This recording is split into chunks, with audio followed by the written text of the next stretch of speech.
बिस्मिल्लाहिर्रहमानिर्रहीम। अस्सलाम वालेकुम। आज हमने नेक्स्ट क्लास डिस्कस करनी है फ़िशेस की। इसको हम कॉन्ड्रिक थीस का नाम देते हैं। ये जो कॉन्ड्रिक थीस के इंडिविजुअल्स हैं, इसमें दो इंपॉर्टेंट इंडिविजुअल शार्क्स और रेज हैं। वो कहते हैं ये दोनों ऐसे फ़िशेज़ हैं जिनका स्केलेटन कार्टिलेज का बना हुआ होता है, और पिछली क्लास जो हमने साइक्लोस्टोमेटा पढ़ी थी उनका भी कार्टिलेज का बना हुआ होता है। गो के वो कहते हैं इनका स्केलेटन कार्टिलेज का बना हुआ होता है, लेकिन रिजेंबलेंस के लिहाज से ऐसे नज़र आता है कि जैसे ये बोनी टाइप ऑफ स्केलेटन हो। इसके अलावा करैक्टर्स पॉइंट ऑफ व्यू से देखें तो बॉडी इनकी फ्यूजी फॉर्म होती है। फ्यूजी फॉर्म तकरीबन इस तरह की बॉडी है जिसको हम स्पिंडल शेप भी कह सकते हैं, यानी ये आगे से जो है ना, आगे से भी और पीछे से भी टेपरिंग होंगे, नुकीली होगी, दरमियान से मोटी होती है। ऑलमोस्ट ये इस तरह की शेप बन जाती है। इस तरह की जो बॉडी है इसको हम फ्यूजी फॉर्म का नाम देते हैं। आगे से भी टेपरिंग है, पीछे से भी टेपरिंग है। पोजीशन के लिहाज से इनका माउथ वेंट्रल साइड पर नीचे की तरफ मौजूद होता है। लाइक आप नीचे अगर बुक में इसको देखेंगे, पिक्चर इसकी नीचे शार्क की दी हुई है, उसका आप माउथ देखें तो वेंट्रल साइड पर नीचे की तरफ मौजूद होता है।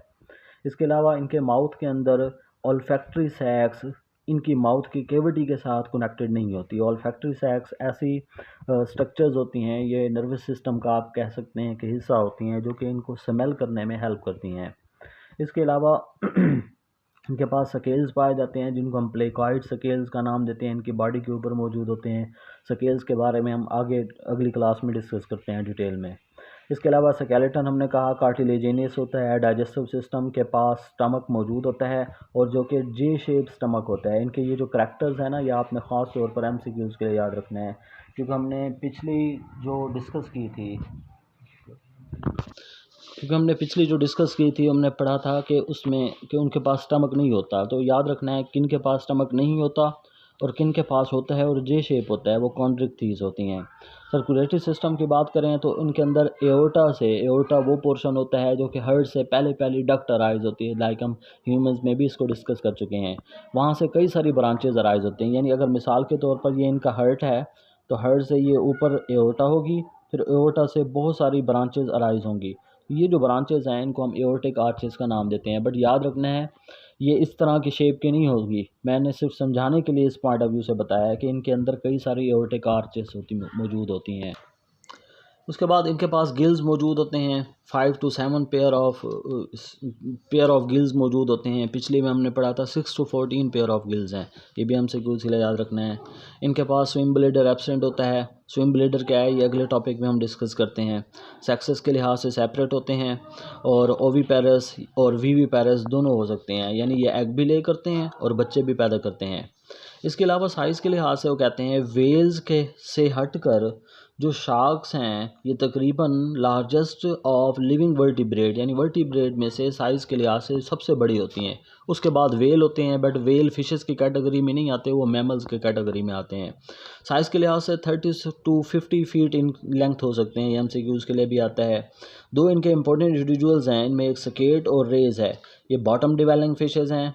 इनके पास फिन्स पाए जाते हैं जिनको हम पेक्टोरल फिन्स का नाम देते हैं, और ये साइड्स ऑफ द फिशेस मौजूद होते हैं और विंग्स की तरह नज़र आते हैं। जैसे किसी परिंदे के दोनों साइड्स पर विंग्स मौजूद होते हैं और स्विमिंग में हेल्प करते हैं। नेक्स्ट इनके 3 ग्रुप को जो है ना डिटेल में डिस्कस किया हुआ है, थोड़ा सा डिटेल में। इसमें पहले जो है इनको स्टिंग रेज का नाम देते हैं। इनकी बॉडी इनकी बॉडी जो है ना लीफ लाइक नज़र आती है। मैं इसकी पिक्चर आपको सेंड कर दूंगा। लॉन्ग और उस बॉडी के पीछे की तरफ जो है ना long tail whip like Hunter की तरह की नज़र आती है, और उस टेल के ऊपर जो है ना स्पाइंस कांटे मौजूद होते हैं।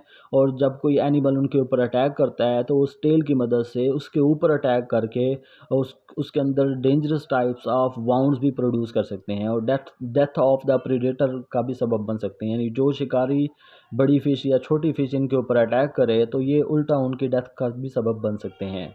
दूसरी इनके अंदर फिशेस डिस्कस की हुई हैं वो इलेक्ट्रिक रेज। इनके अंदर डॉर्सल मसल्स जो है ना मॉडिफाइड हो जाते हैं। डॉर्सल मसल्स कौन से, ऊपर वाले जो मसल्स होंगे फिशेस के, वो पावरफुल इलेक्ट्रिकल ऑर्गन्स की सूरत में कन्वर्ट हो जाते हैं, और वो इलेक्ट्रिकल करंट प्रोड्यूस करते हैं, जिसके नतीजे में शॉक लगता है। और उस शॉक के नतीजे में या करंट के नतीजे में उनका जो प्रे होता है वो स्टन हो जाता है, मफलूज हो जाता है, या उसकी डेथ भी हो सकती है। तीसरा यहाँ शार्क्स को डिस्कस किया हुआ है।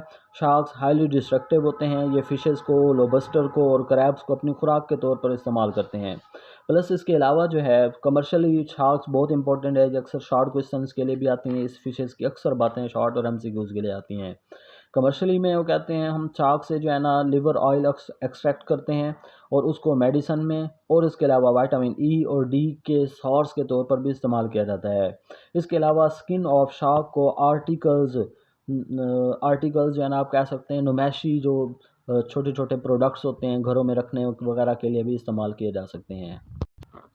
विटामिन ए और विटामिन डी के सोर्स के तौर पर फ़िश के लिवर ऑयल को भी इस्तेमाल किया जाता है।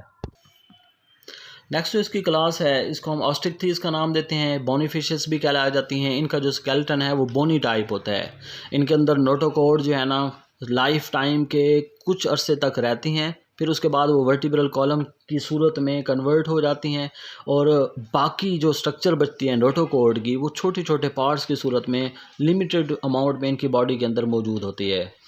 इसके अलावा इनके पास सकेल्स पाए जाते हैं जो कि डर्मल सकेल्स यानी एपिडर्मिस वाली लेयर से अराइज होते हैं और ये मुख्तलिफ़ किस्म के सकेल्स होते हैं। गेनॉइड, साइक्लॉइड, टीनॉइड या फिर प्लेकॉइड सकेल्स हो सकते हैं, लेकिन इनके पास इन सकेल्स में से ये 3 हो सकते हैं और प्लेकॉइड सकेल्स इनके पास एब्सेंट होते हैं। वैसे ओवरऑल टाइप्स के लिहाज से 4-5 मुख्तलिफ़ किस्म के सकेल्स पाए जाते हैं, लेकिन इनके पास सिर्फ 3 किस्म के हो सकते हैं।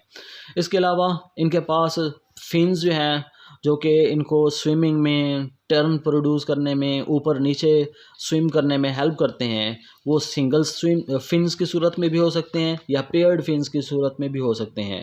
और ये जो फिन्स हैं इन फिन्स के साथ फिन रेज कनेक्टेड होती हैं जो कि कार्टिलेज या फिर बोन की सूरत में बनी हुई हो सकती हैं। इनका जो माउथ होता है वो टर्मिनल बिल्कुल एंड वाले पॉइंट के ऊपर होगा।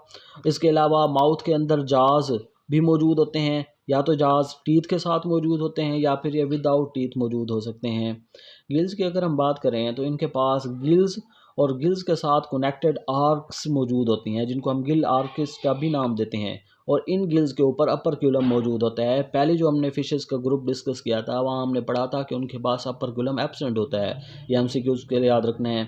अब ये गिल आर्क से हैं, यानी फॉर एग्जांपल अगर ये एक फ़िश के ऊपर पाए जाने वाले गिल्स हैं तो इन गिल्स को कहते हैं, अगर आप इंटरनली देखें तो ये गिल्स इस तरह से सीरीज़ की सूरत में जुड़े हुए होते हैं, लेकिन इन सीरीज़ ऑफ गिल्स के साथ बोनी टाइप ऑफ स्ट्रक्चर इनकी बेस में मौजूद होती है जो कि इन गिल्स को सपोर्ट करती है।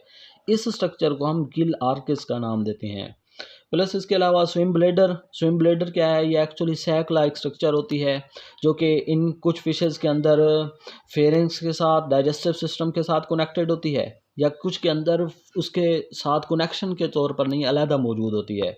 इस सैक लाइक स्ट्रक्चर के अंदर सेवरल टाइप ऑफ गैसेस मौजूद होती हैं और ये गैसेस जो है ना इन फिशेस को वर्टिकली ऊपर समंदर की सतह के ऊपर और नीचे बॉटम ऑफ द ओशन भी जो है ना वर्टिकली मूव करने में हेल्प करते हैं। इस ओवरऑल फिनोमिना को हम बायोंसी ऑफ फिशेस का नाम देते हैं। हार्ट की बात करें तो 2 चैम्बर्ड हार्ट होता है। एक को हम एट्रिया का नाम देते हैं और एक को हम वेंट्रिकल का नाम देते हैं। इनके ब्रेन के साथ क्रेनियल नर्व्स जुड़ी हुई होती हैं और ये 10 पेयर ऑफ क्रेनियल नर्व्स इनकी ब्रेन से अराइज होती हैं।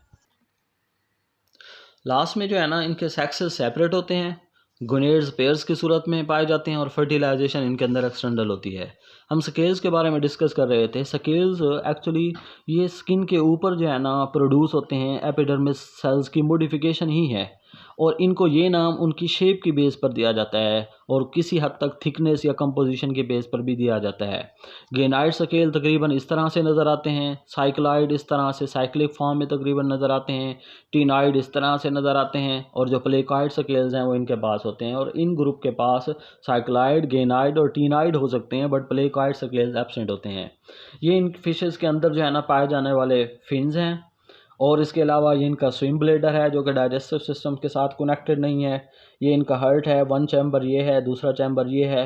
ये इनके अंदर गिल्स हैं और गिल्स के साथ उसकी बेस में जो है ना बोनी स्ट्रक्चर पाई जाती है जिनको हम गिल आर्किस का नाम देते हैं, बट इनके केस में ये गिल्स कवर्ड होती हैं अपर क्यूलम के साथ। चलें आज के लिए इतना काफ़ी है, बाकी फिर इंशाल्लाह कल पढ़ेंगे। अल्लाह हाफिज़।